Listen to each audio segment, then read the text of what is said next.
আসসালামু আলাইকুম। দেশ ও দেশের বাইরে কাছে কিংবা দূরে যে যেখান থেকে আমার এই প্রতিবেদনটি দেখছেন সবাইকে জানাই স্বাগতম।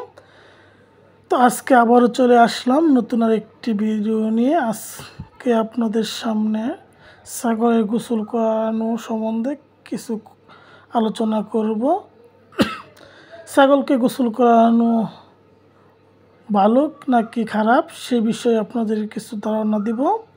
তা প্রথমত বলতে চাই, আপনারা জানেন সব সব কাজের একটি ভালো দিক ও একটি খারাপ দিক আছে। তো সে বিষয়ে না জানলে সমস্যা, সেই বিষয়গুলো আপনাদের সামনে তুলে ধরব। তো প্রথমত ছাগলকে গোসল করানোর একটি খারাপ দিকও আছে, একটি ভালো দিকও আছে। তো প্রথমে আমি খারাপ দিক সম্বন্ধে একটু আলোচনা করব, পরবর্তীতে ভালো দিক সম্বন্ধে আপনাদেরকে বলবো।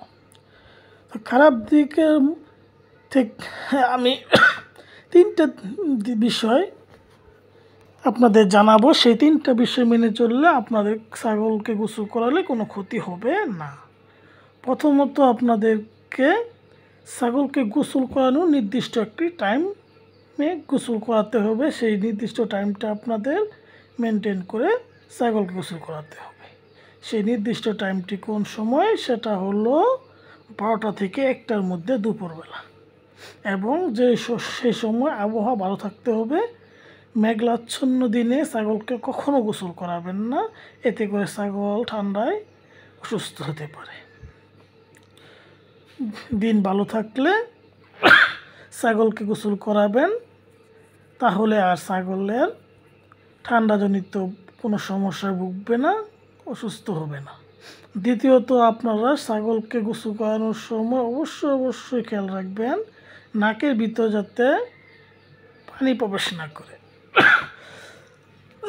যদি ছাগলকে গোসল করানোর সময় নাকের ভিতর দিয়ে পানি প্রবেশ করে, এতে করে ছাগলের ঠান্ডার সমস্যা হবে, তখন আপনার একটা ক্ষতিগ্রস্ত হয়ে যেতে পারেন। তৃতীয়ত, আরেকটি বিষয় আপনারা খেয়াল রাখবেন, সেটা হলো ছাগলের অনেক সময় গোসল করাতে গিয়ে ছাগলের কানে পানি ঢুকে যায়। এই বিষয়ের দিকে খেয়াল রাখবেন যাতে করে ছাগলের কানে পানি প্রবেশ না করে, কারণ ছাগলের কানের ভিতরে পানি ঢুকলে ছাগলের কান পচা একটা রোগ হবে, সেই কারণে ছাগল মারাও যেতে পারে। এই তিনটা বিষয়ের দিকে খেয়াল রেখে আপনি ছাগলকে গোসল করান। ছাগল গোসল করালে কোনো ক্ষতি হবে না। এবার আলোচনা করব ছাগলকে গোসল করালে কি কি উপকার হতে পারে। প্রথমত, ছাগলকে গোসল করালে, যেহেতু আমরা ছাগল বিশেষ করে ছাগল মোটা তাজা করি খাসি ছাগলের ক্ষেত্রে, সেহেতু যদি আমরা ছাগলকে গোসল না করাই তাহলে হিট স্ট্রোকের অনেক ঝুঁকি থাকে। কারণ তারা তাপমাত্রা বেশি থাকার কারণে তাদের শরীরে তাপমাত্রা বেড়ে যাওয়ার যায়, আর তারা হিট স্ট্রোকে ভোগে, এবং অতি তাপমাত্রার কারণে শরীরে দুর্বলতা দেখা দেয়, খাওয়ায় অরুচি হয়। আর যদি শরীরটা ঠান্ডা রাখা যায় গোসলের মাধ্যমে, তাহলে খাওয়া দাওয়া ভালো করবে এবং স্বাস্থ্য ভালো হবে। আর নয়তো গোসল না করালে দুর্বল হয়ে পড়বে, এতে করে স্বাস্থ্যের অবনতি হতে পারে।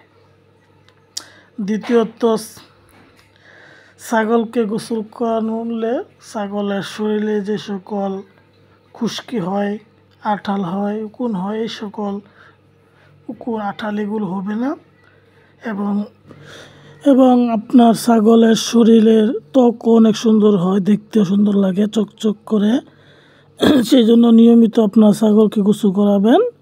সপ্তাহে 1বার কিংবা 2বার ছাগলকে গোসল করানোর চেষ্টা করবেন, তাহলে আপনার ছাগল সুস্থ সবল থাকবে এবং সহজে মোটা তাজা হবে। যেই দানাদার খাদ্যটি আপনারা খাওয়ান, যদি আপনার ছাগলের শরীর ভালো থাকে, সুস্থ থাকে, গোসল করান, তাহলে সেই খাবারটা সহজে হজম হবে। আর যদি ছাগলকে নিয়মিত গোসল না করান, ছাগলে গরমের কারণে অস্বস্তিতে ভুগে, তাহলে আপনার ছাগলকে যত ভালো দানাদার খাদ্য দেন না কেন, সে দানাদার খাদ্য খাওয়ার পরে তার শরীর ভালো না থাকার কারণে সেই খাবারটা হজম হলো না, সেই কারণে আপনার এই দানাদার খাদ্যটাই লস।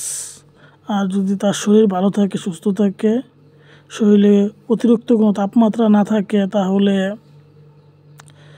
যেমন খাওয়া দাওয়া ভালো করবে, তেমনি হজম শক্তিও বৃদ্ধি পাবে, দ্রুত হজম হবে এবং শরীর স্বাস্থ্য খুব ভালো থাকবে। এই জন্য আমি বলি আপনারা যেমন দানাদার খাদ্য পাশাপাশি গোসলটাও সপ্তাহে 1 থেকে 2 দিন করাবেন। এবং আপনারা ছাগলকে চেষ্টা করবেন গোসলের সময় বাংলা সাবানটা ইউজ করার জন্য। অনেকে শ্যাম্পু গুঁড়া সাবান দেয় এবং গায়ের সাবান, গর্তের যে সাবানগুলো আছে সেগুলো দেয়। এগুলো কোনো প্রয়োজন নেই, আপনারা বাংলা সাবান ইউজ করবেন। কারণ বাংলা সাবান ইউজ করলে যে উপকারটা হবে, কখনো ছাগলের শরীরে খুশকিটা হবে না। আর খুশকি না হলে ছাগলের ত্বকটা ভালো থাকবে এবং শরীরে চকচকে একটা ভাব থাকবে। সেই কারণে আপনারা সবসময় বাংলা সাবানটা ইউজ করবেন। তো আপনারা আজকে জানতে পারলেন গোসল কেন করাই। তো আপনারা এই নিয়মে, এই সিস্টেমে গোসল করান, নিয়মিত আপনারা গোসল করান, ফলাফল আপনারাই বুঝতে পারবেন। আর যদি আপনাদের গোসল করানোর পর উপকার পান, তাহলে আমার চ্যানেলে একটি সাবস্ক্রাইব করে দিবেন এবং লাইক দিয়ে, শেয়ার দিয়ে পাশে থাকবেন। তো আপনার নিজেদের ছাগলের যত্ন নিন এবং যত্ন সহকারে ছাগল লালন পালন করুন, উপকৃত হন।